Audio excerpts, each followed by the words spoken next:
Well, somebody who's never stood by waiting for a business cycle is Richard Branson, who's probably broken more theoretical business rules than anybody as he's pushed his Virgin in so many different directions. Think about this. It's gone to music stores, to fitness clubs, railways, airlines, cola, banking, telecommunications, space, and now cruise lines.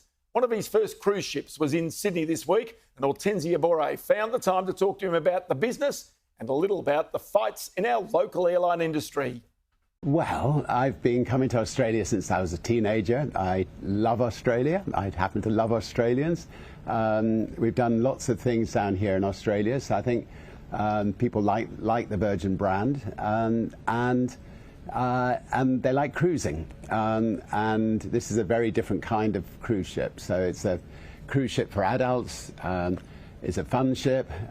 We've got spectacular restaurants and great entertainment and great ways of keeping fit if you want. Even if you entertain too well at night, we've got wonderful fitness centres and massage centres. And anyway, it's something which we think will work and resonate well for us Australians. And we tested it out from Europe down here with a full load of Australians, and they loved it. And so I think we have a formula that works, and I think it'll be very successful. Now, what makes Virgin Voyages different to other cruise liners? What's the draw card for us Aussies?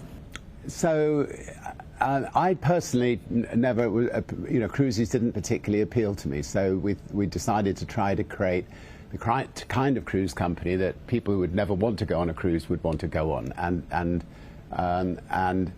so it's more like the most beautiful yacht in the world.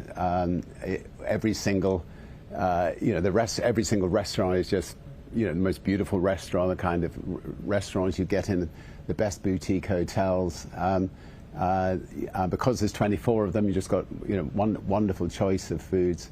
And we don't have things like massive rooms with buffets, which people queue up for. It feels intimate, and it's very beautifully designed and very, very welcoming. And I think having adults only just gives us the opportunity to offer a lot more, because obviously if you've got kids on board, you've got to cater for kids. Because we're adults only, we can have running tracks, we can have beautiful workout rooms all the way along the side of the top of the ship with views, and there's a lot of things we can put on it that others can't. Now, what I did want to ask you is, you've launched this incredible ship at a time where some of your competitors are actually boycotting Melbourne due to high port charges. What's your take on this? Look, hiking charges, particularly just before we arrived, was slightly unfortunate, and I'm sure that our team will have discussions with Melbourne on it. And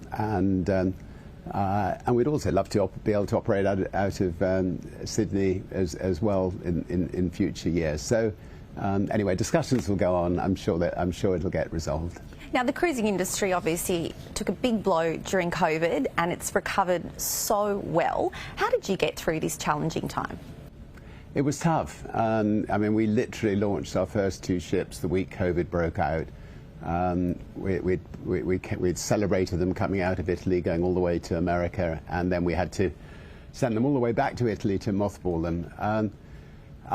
And there they lay for nearly 2 years. So it was tough, it was expensive, and that has made the last year all the more gratifying, because the ships have been full. They've been doing wonderful cities and places in the Mediterranean, in the Caribbean, and now in Australia. And so somehow we've been resilient, and we've come bouncing back. Now, post-COVID, we've got another set of challenges, economic challenges, labour shortages, high inflation. How do you navigate something like that in the current climate? It's a real balancing act, because inflation affects everybody. All the costs go up, and it's up to our management teams throughout all the Virgin companies to try to get the right balance. You've got to try to make sure that you treat your teams fairly without without pushing the company to the walls. So I think by and large throughout the world, the Virgin leaders have done a good job. Now, you're experimenting with biofuels. So last week, Virgin Atlantic flew the first large commercial jet with 100% sustainable aviation fuel. Is this the future of green travel? I think up until last week, people thought it would be impossible for anybody, any long-haul airline, to fly across the Atlantic with clean fuels. And I'm delighted to say we proved them wrong. Once you prove people wrong at something, then there's no turning back. I mean, there will be companies setting up all over the world to produce clean energy fuels to sell to airlines, and obviously we will be encouraging them. And not just airlines. The very similar fuels could be used for cruise ships, and so. Well, one day I hope that we'll be able to sit on our cruise ship and sit on our airlines, and with knowing that there's absolutely no carbon going back out into the Earth's atmosphere.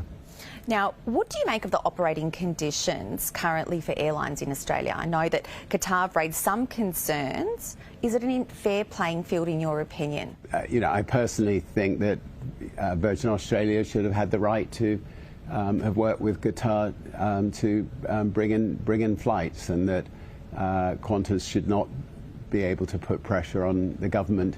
Qantas is not, owned by the government. It's owned by it's a private company. It's a public-private company, and it should not be getting special favours. And to have an even playing field, it's important that the government treat airlines evenly. Now, you've almost done it all. What's next for Richard Branson? Can we have an exclusive here on Sky News?